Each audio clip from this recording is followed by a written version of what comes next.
আর ব্যাকটেরিয়াগুলো আমরা তো এর মধ্যে এখানে বিলিয়ন বিলিয়ন। কেউ তুলে ধরেছেন প্লাস্টিক বর্জ্য ব্যবস্থাপনার প্রক্রিয়া, কেউ আবার পরিবেশে ভারসাম্য রক্ষায় নানা দিক নির্দেশনা দিচ্ছেন। এভাবেই নিজেদের প্রজেক্ট দর্শনার্থীদের কাছে তুলে ধরেন অংশগ্রহণকারীরা।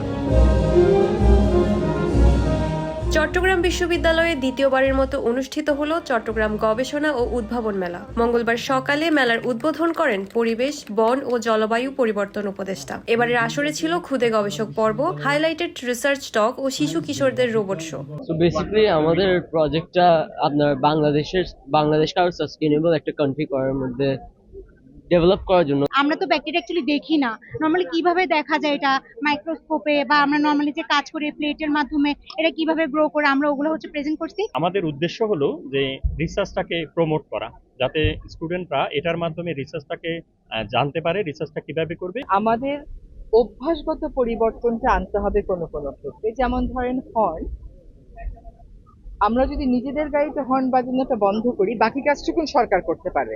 মেলায় এবার 120টির বেশি স্টলে গবেষণা কর্ম ও বিগত বছরের গবেষণায় অবদান তুলে ধরা হয়। নিগার মেহেরিন রিনি, সময় সংবাদ, চট্টগ্রাম বিশ্ববিদ্যালয়।